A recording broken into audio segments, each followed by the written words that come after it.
Nah, baik, terima kasih teman-teman. Assalamualaikum warahmatullahi wabarakatuh. Jadi masih di Desa Wisata Jambu, Kabupaten Kediri, Jawa Timur. Teman-teman, saya mengucapkan terima kasih beberapa video saya yang akhir-akhir banyak sekali yang nonton, sehingga saya lebih terpacu untuk membuat konten-konten yang edukatif maupun kreatif. Tapi sifatnya saya juga masih belajar bersama.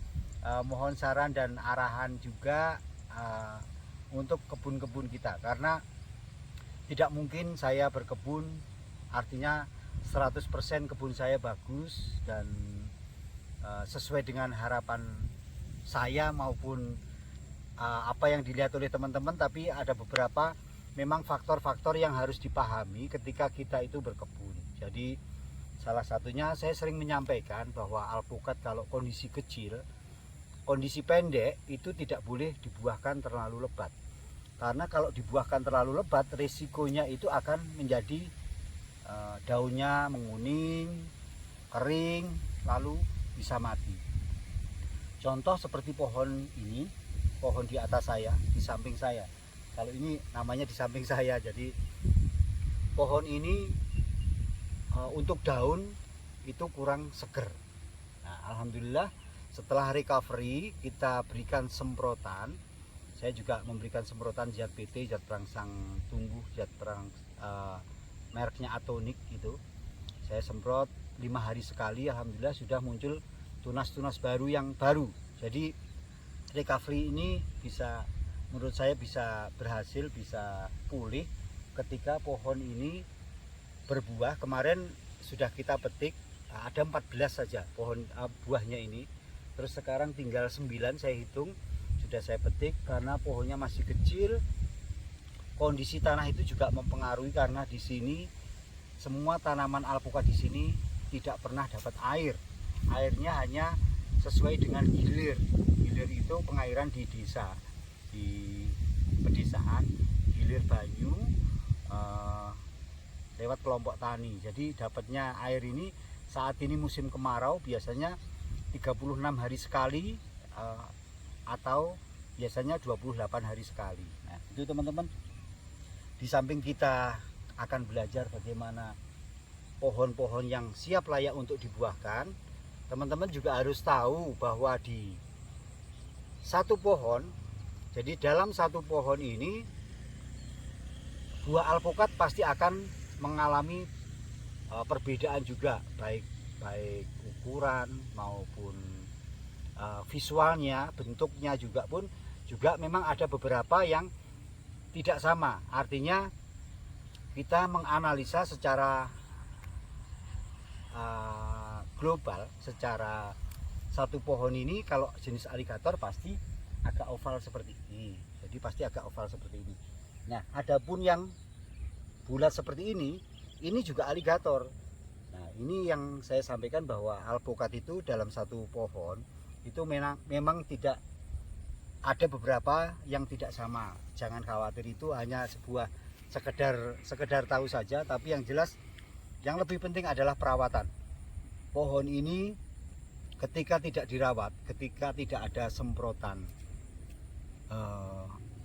zat perangsang tumbuh, zat pengatur tumbuh, tidak ada pemberian pupuk NPK 1616, karena kondisi yang merana, kondisi yang daunnya sudah mulai berkurang, maka berikan pupuk NPK 1616 karena kebutuhan N-nya juga harus dapat.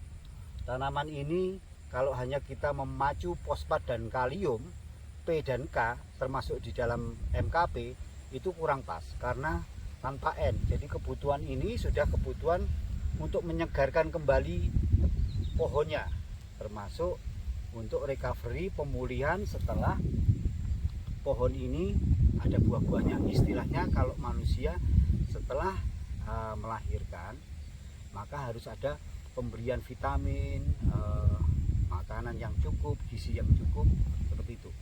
Teman-teman, kita bisa melihat kalau pohon ini seukuran, saya berdiri ya, tadi mau ngerokok tapi sungkan saya. Jadi kalau pohon seperti ini dengan lebar tidak ada sejengkal seperti ini, nah, maka jangan terlalu banyak untuk dibuahkan, karena sangat berisiko sekali ketika tanaman ini buahnya banyak. Nah teman-teman, ini bisa dilihat buah-buahnya. Ini kalau ukurannya sudah ukuran gede. Nah, ini yang saya sampaikan. Kalau ini agak oval, ini adalah karakter aligator seperti ini. Nah, kalau ini bulat bunderser bahasanya. Ini namanya alpukat aligator juga. Jadi untuk visualnya seperti Mickey bulatnya. Namun kalau Mickey lebih hijaunya lebih tajam.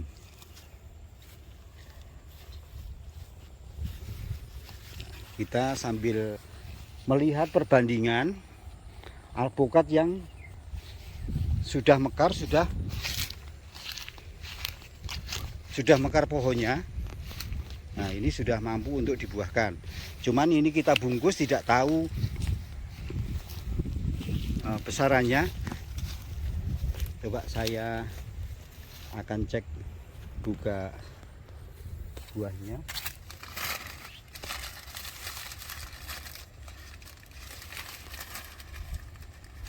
Ini saya bungkus tujuannya karena tempatnya lokasinya di pinggir jalan, satu itu. Yang kedua, saya mencoba bagaimana alpukat ini ketika saya bungkus dan bagaimana warnanya dan kemulusannya. Oh, ternyata sudah tua. Nah, ini teman-teman, teman-teman bisa melihat alpukat itu.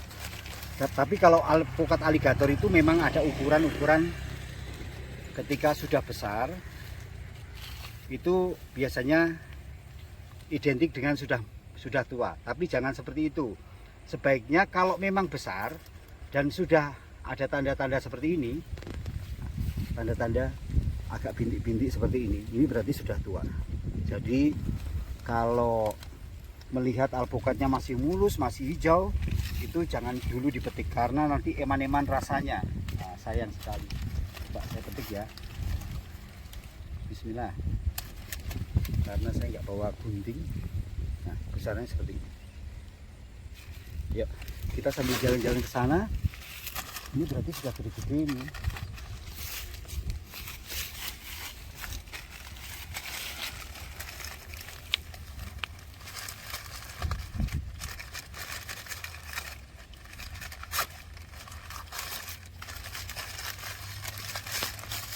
Nah, ini perbedaannya. Kalau seperti ini berarti dia belum tua. Jadi masih gilapnya masih kilau. Masih kilau seperti ini. Nah, ini berarti masih belum tua. Kalau ini dipetik, artinya ada pemaksaan, itu nanti rasanya pun juga kurang enak. Kita bungkus lagi.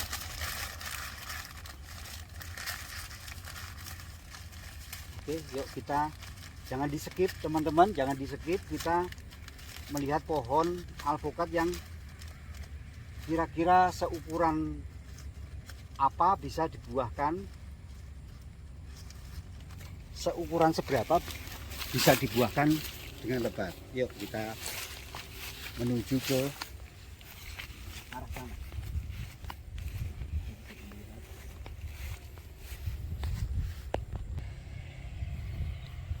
Nah teman-teman, ini bisa dilihat, ini alpukat pelut. Di sini saya akan perbandingan. Jadi perbandingan ketinggian saya 176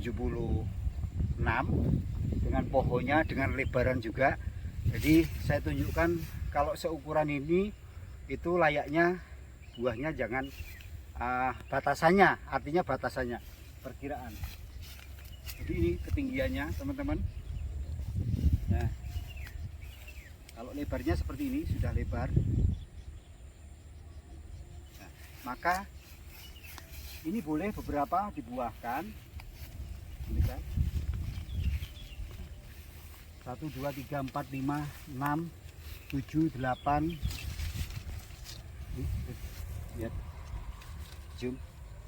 9, 10, 11, 12, 13, 14, 15, sekitar 20 lah.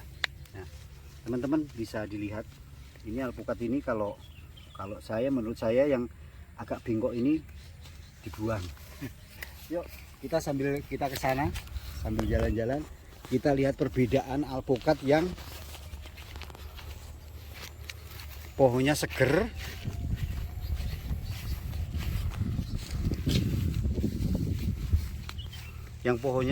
kita akan menuju alpukat yang pohonnya seger yang sudah besar.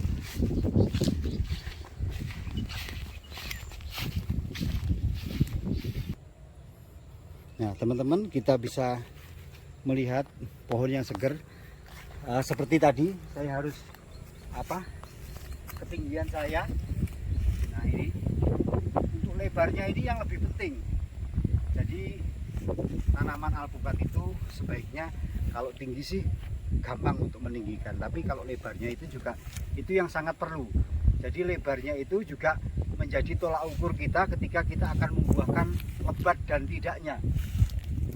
Lebarnya seperti ini.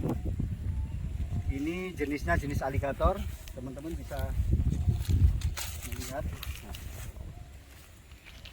jadi dombolan-dombolannya seperti ini.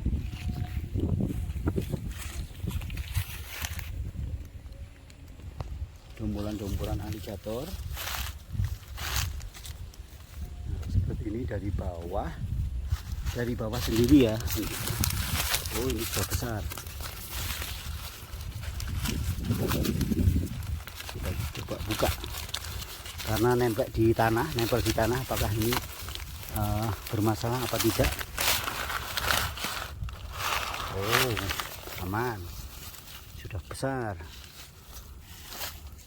Nah ini dari bawah sampai ke atas, di bawah sampai ke atas kelebatannya luar biasa. Nah ini keliling teman-teman, jadi buahnya keliling.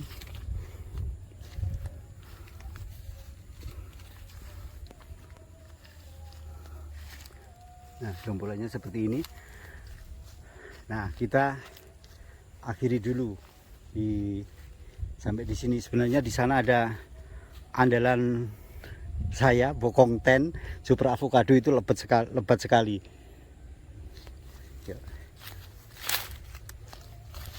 Nah itu tolak ukurnya seperti ini.